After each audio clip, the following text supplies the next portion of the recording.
Ah, o horário de verão começou. Aquele período maravilhoso do ano que todo mundo acorda com sono, perde a hora, fica o dia inteiro com aspecto de zumbi, para que as empresas de energia elétrica tenham uma economia absolutamente desprezível. Por que isso? Houve uma época em que havia efetivamente uma economia significativa aí. Principalmente porque, com o horário de verão, as pessoas tomavam banho com a luz apagada. Eu explico. Chuveiro elétrico e luz elétrica são dois dos principais gastos de energia numa residência típica, junto com o ar-condicionado, a geladeira e o ferro de passar roupa. O gasto de energia de lâmpadas é maior, obviamente, quando está escuro. O gasto com energia com o chuveiro elétrico tem um pico por volta das 19 horas, que é quando as pessoas chegam do trabalho e tomam banho. No horário normal, as pessoas chegam em casa às 19 horas e já está escuro, então elas acendem a luz e tomam banho.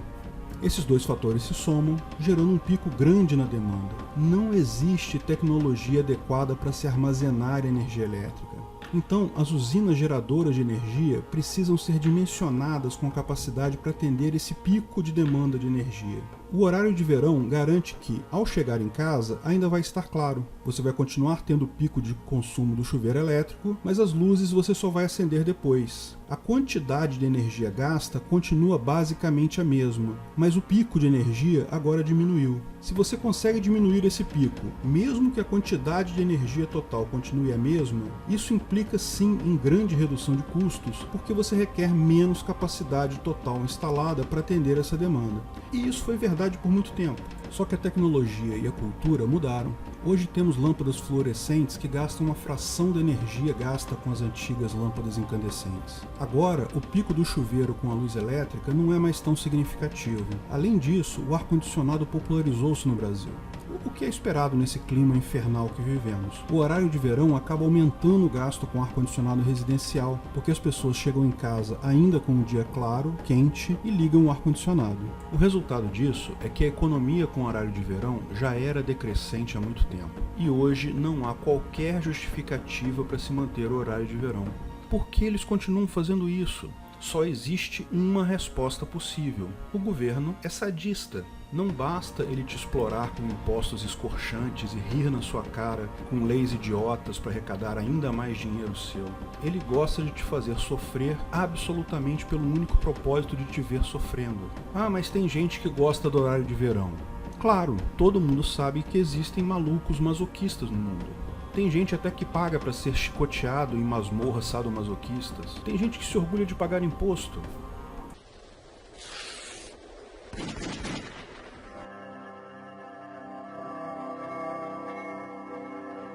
Sem governo, quem iria encher o nosso saco com horário de verão?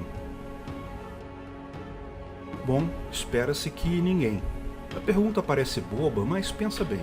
Não é só o horário de verão. É todo o sistema de horários, fusos horários que precisa ser estabelecido para que as pessoas possam se comunicar com eficiência, marcar compromissos, estabelecer turnos. E a certificação de pesos e medidas. Sem um governo, quem faria isso? No mundo anarcocapitalista, regrediríamos à Idade Média em que cada lugar contava a hora de um jeito, cada comerciante usava uma medida diferente? As vantagens da padronização são evidentes em qualquer sociedade. Por mais que todo mundo seja livre para criar um plug e uma tomada com a sua forma própria, é muito melhor se todos concordarem em adotar o mesmo padrão.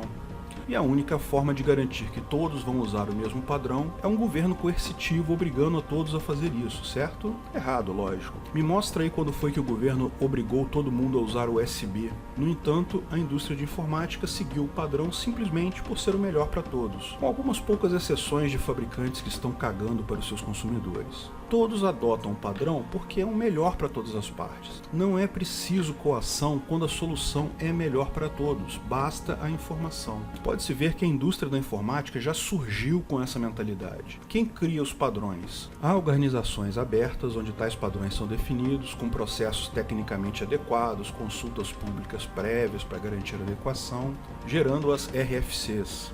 Tais organizações são mundiais, não nacionais. Imagina se tivéssemos apenas um tipo de tomada e plug no mundo todo.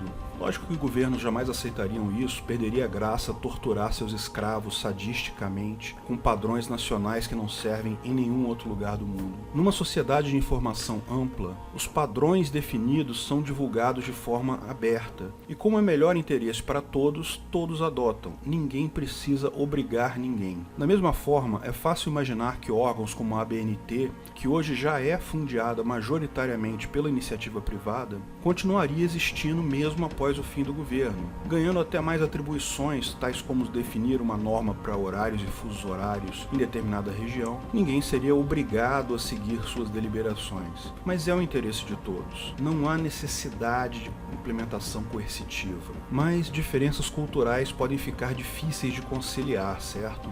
Veja o caso dos Estados Unidos e o sistema métrico. Quando era colônia inglesa, adotou as unidades imperiais inglesas, libra, polegada, graus Fahrenheit, pés, etc. Após a independência dos Estados Unidos, no século XVIII, a França implementou uma ideia que já era cogitada por especialistas há muito tempo: a padronização de pesos e medidas em múltiplos de 10.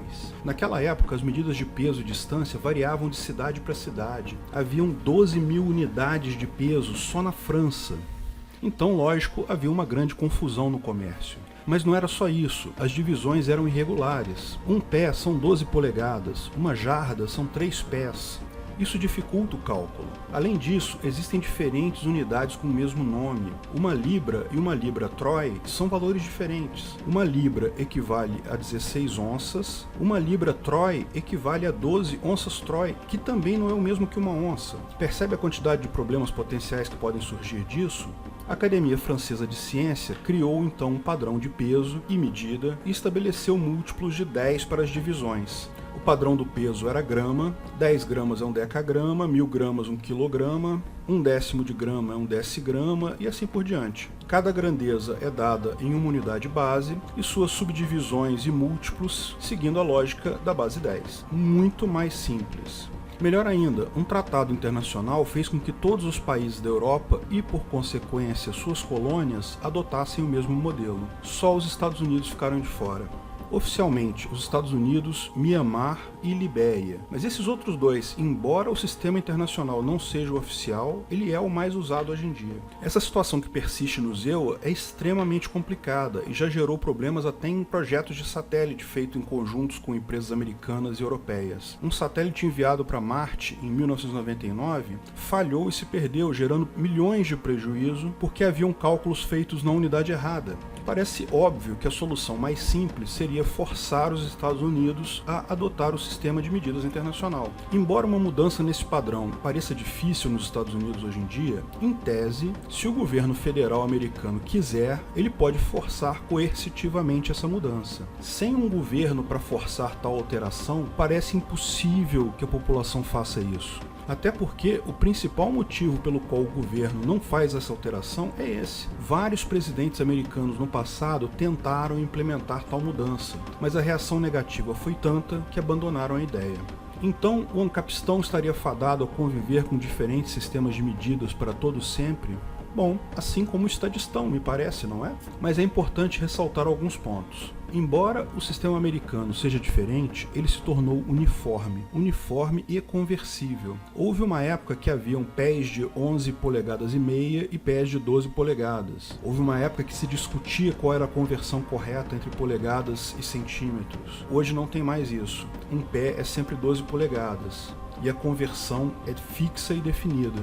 E com os sistemas de informação disponíveis, os problemas são menores. Os principais sistemas informatizados de projetos de engenharia, AutoCAD, etc., eles fazem a conversão para você. Isso torna problemas como o satélite de 1999 altamente improváveis hoje em dia. Embora seja um fato que o sistema americano é mais complicado e dificulta o cálculo automático, não há por que forçar alguém a usar algo contra sua vontade. Havendo consistência na conversão, não há impacto significativo. E esse tipo de problema parece estar ligado apenas a situações anteriores à era da informação. Qualquer nova medida surgida mais recentemente, certamente a internet vai se encarregar de uniformizar e tornar um padrão mundial, tal como o byte, kilobyte, megabyte, etc.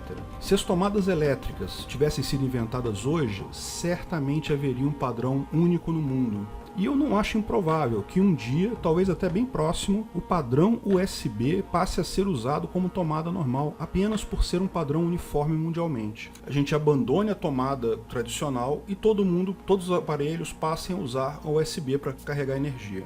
Liberdade e convergência de padrões é algo natural que veremos cada vez mais ao longo do tempo. Me arrisco a dizer que até a linguagem vai se adaptar dessa forma, não com o mundo todo adotando uma mesma linguagem, porque isso criaria dificuldades culturais grandes, mas com a uniformização dos termos entre as linguagens. Termos cuja tradução é difícil ou muito específica tendem a perder lugar para termos facilmente conversíveis para outras linguagens em tradutores automatizados. O uso de programas de tradução já é grande e só tende a aumentar, mas usar termos de fácil tradução e não ambíguos tem a vantagem econômica de permitir a tradução simples e clara do texto. Eu me pego fazendo isso ao escrever os scripts desses vídeos. O futuro com liberdade jamais será uniforme. Haverão unidades diferentes, haverão línguas diferentes, mas a convergência de termos é uma tendência inexorável. Padrões vantajosos e lógicos sempre foram e sempre serão adotados livres de coação.